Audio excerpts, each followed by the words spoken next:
I'm Debbie Collins Creed, and I'm here to tell my story about going off the Siloam Bridge that night when I was 18. Yeah, I was driving, and my friend was with me, and it was just us two. That night, me and my friend had been to our other friend's house. She'd got married in East Bend. We went over there to visit her. And when we left that night, left her house, we were headed back home, and I was dreading going across that bridge because it was so foggy. You couldn't see, like a foot in front of you. The lights was on my car and everything, but it was so foggy, you couldn't see anything. And, here we go down the road, and the radio was on kind of loud, and I told Mary Jo, I said, I got to cut that radio off. I said, I can't even think, because that music was loud, and I was trying to focus on trying to see, Well, I was dreading going across that bridge anyway, because I didn't never like to go across it. And we was headed down toward the bridge, and there was a church on the right, and I think that's where we're having our ceremony. And something came in my mind and said, Debbie, you need to stop when you get to the bridge and make sure the bridge is there. And I thought, what kind of crazy thought is this? We was going around that church. I saw that church on the right, and that came in my mind, that to stop my car and make sure the bridge was there. And I thought, that's crazy. The bridge is there. You got some kind of crazy thought. So we go on down to the bridge, and it was just so dark and foggy, and we got up to, the bridge, getting ready to go over that peak, and I dreaded that because, you had to go up on a peak, and then it went flat, and it went back down on a peak, and I was thinking, what if a car's coming from the other way? I'm probably hit it head on, because you can't see anything, and I wouldn't know if a car was coming or not. But I thought, I'm just having crazy thoughts. The bridge is there, and we get down there, and here we go off this peak out into the darkness, and my car just started flipping over, and I thought, I'm getting ready to die. And it was like I saw the obituary in my mind. I said, my daddy's getting ready to read about me in the paper. And I could see my whole obituary just in my mind. And we started flipping over. And Mary Jo said, Debbie, the bridge, she hollered, screamed or something. And then I started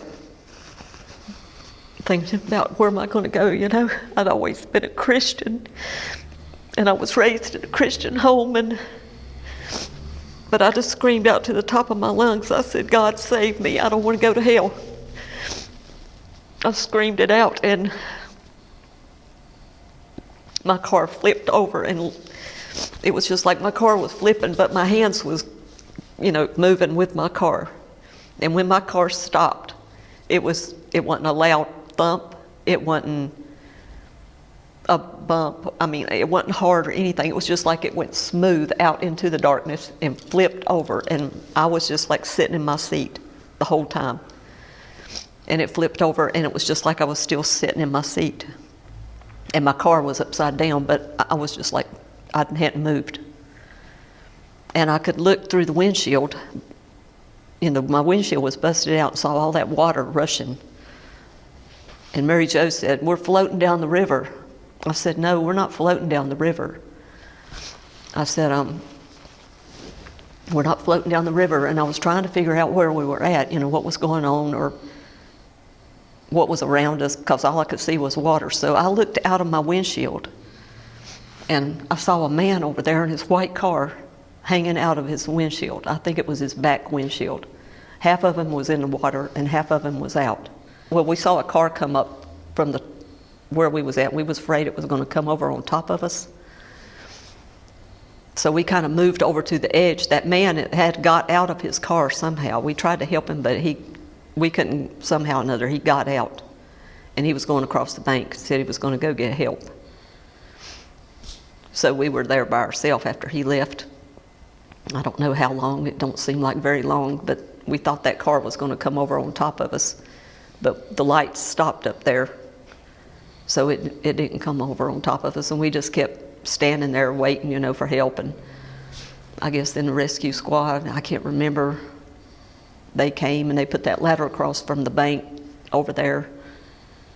And I saw the truck underwater, you know, and we didn't know who was in it or what happened. And anyway, we went on to the hospital, and the only thing I had a little scratch right here, and I think I had a little scratch right there, but you can see that little scar had a few stitches.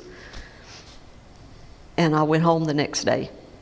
Well, my brother and my dad came and picked me up, and I'll never forget that I think it was the next day I was walking downtown on Main Street. It was either the next day or the day after.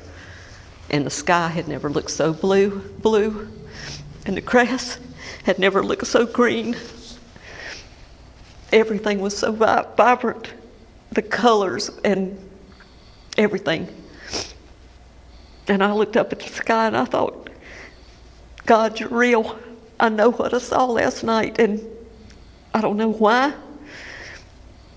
but I have never felt so fresh in all my life. It was just an amazing feeling to think I had survived that, and all that had happened. And I don't know what reason it was for it, but I've always remembered it. How old were you at the time? I was 18. Is your girlfriend still alive? Yes, she's still alive. And she had a knot on her head. She said she can't remember, you know, a lot, and something was wrong with her shoulder. She had to stay in a hospital a day longer than me. We saw all 4 cars go off the other side and heard all them, you know, hollering, and there's nothing you can't do, you know, when you're stuck down there. You can't tell people the bridge is gone. They're just driving off of it like I did. You need to stop your car and make sure the bridge is there. That's what I should have done. My gut feeling, something told me to do that, but I thought, that's crazy. You're having a crazy thought. You know, what? Because you're so scared of going across that bridge, and it's so foggy that you're having a crazy thought to stop and make sure the bridge is there. But then after I found out it wasn't there, I thought it wasn't such a crazy thought, you know.